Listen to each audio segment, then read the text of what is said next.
Okay, so we got a Steven Crowder exclusive here. Holy crap. The Crowder team got some leaked information here from an ATF agent, that's the claim, which could potentially be shining a light on the motive of the Charlie Kirk assassin. Of course, before I get into any of this, I have to preface the video. I need to say and reiterate time and time again, this is a leak, this is unconfirmed. So everything we're getting into right now is in the area of speculation, but I gotta tell ya, it certainly fits the mold. So we got a post here from Steven Crowder. He says, "This morning, my team received an email from an ATF officer, and what's inside changes everything. It's a screenshot of what appears to be an internal ATF message about the weapon recovered from the Charlie Kirk assassination scene at the Utah Valley University." So before we get into the commentary and reaction, let's actually read through the entirety of this document, word for word. It says, on September 10th, 2025 at approximately 12:24 p.m., conservative political influencer Charlie Kirk was shot and killed at the Utah Valley University in Orem, Utah. Mr. Kirk was speaking at the university as part of the America Comeback Tour. Multiple SCL-1 and 3 agents responded immediately. The suspect fired one shot from an elevated position on a rooftop in an adjacent building on the campus, and the surveillance video shows the suspect jumping off and fleeing the area on foot.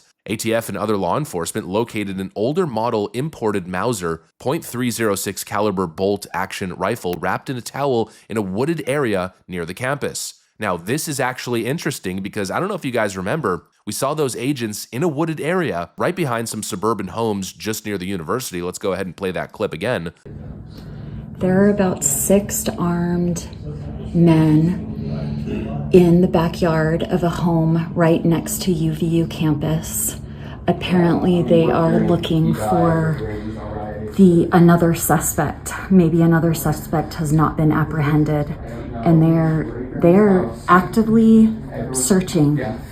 So this could potentially be the scene of those ATF agents and other agents scouring that forest and finding the firearm. The location of the firearm appears to match the suspect's route of travel. The spent cartridge was still chambered in addition to 3 unspent rounds at the top-fed magazine. And now here's where it gets really interesting. All cartridges have engraved wording on them expressing transgender and anti-fascist ideology. An emergency trace has been submitted and ATF SLC is working leads generated by the trace. The firearm and ammunition have been taken by the FBI for DNA analysis and fingerprint impressions. Upon completion of forensics, the firearm will be disassembled for additional importer information. Multiple people of interest having contacted or detained because of eyewitness testimony and review of video footage. The primary suspect is yet to be identified. ATF is assisting the investigation with multiple other federal, state, and local partners, and the case is co-led by the FBI and Utah SBI. So again, I reiterate, this is unconfirmed, but it does seem, quite obviously, like a premeditated, tactical, and deliberate attack, and potentially unsurprisingly politically motivated, as the cartridges weren't just loaded with bullets, they were engraved with transgender and Antifa slogans. How many times have we seen that just recently? And I'm sure a lot of you guys are instantly connecting the dots based on what we reported yesterday. Right alongside this, we know about that ominous post from a trans activist on X, a person by the name of Omar, who just the night before the assassination tweeted on X, quote, "Something big will happen." And before saying that, the statement was something along the lines of, "Charlie Kirk is coming to my college campus tomorrow. I really hope that he is totally evaporated." And now following that post, something big does happen. Charlie Kirk is assassinated, and we're now learning that there might have been a trans manifesto written on the cartridges. Are you starting to connect the dots? Because to me, it doesn't seem like a coincidence. This again looks like the climate of open radicalization which led to the bloodshed. And why Charlie Kirk? Why target him? Well, just think about his career. He's one of the most relentless voices against the radical gender ideology. He goes on college campuses and openly debates these ideas. He's called out the child mutilation. He's called out men invading female sports. He's been very open about his opinions against gender ideology. And so it seems like it would track. You know, obviously the left doesn't want us to have this conversation. They're going to start mentioning trans people and trans shooters. But yeah, obviously, it's a massive problem. We have to talk about the elephant in the room now, don't we? The elephant in the room that the media never wants to touch, the rise in trans violence. We've seen a disturbing trend of self-declared trans shooters carrying out mass shooters from churches to schools. We've seen the online trend of trans militias forming online, all the memes and all the rhetoric inciting violence, which by the way is still happening after the Charlie Kirk assassination. Here's a little montage that basically gives you a summation of how the trans activists are reacting to his death. Oh my god, guys, did you hear? The world's finally started to heal. Charlie Kirk was shot. Ooh. I'm pretty positive that this is going to be the post that gets me canceled or widely unfollowed, but I am a very firm and staunch believer that you should never, at no cost, ever speak ill of the dead. Charlie's dead. How nice.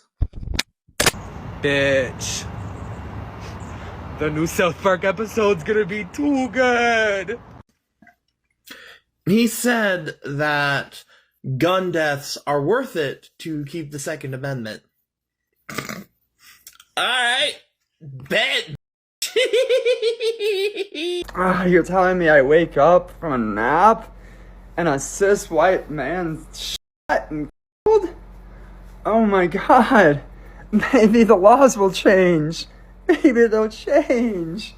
Oh my god, maybe. And so obviously it's a factor, and now it seems like it might be the factor. You know, these are not isolated incidents. They're part of a growing subculture radicalized by hysterical rhetoric. Actually, here's the perfect clip. He probably made like thousands of trans kids themselves. I literally could not give a they can get a stepfather.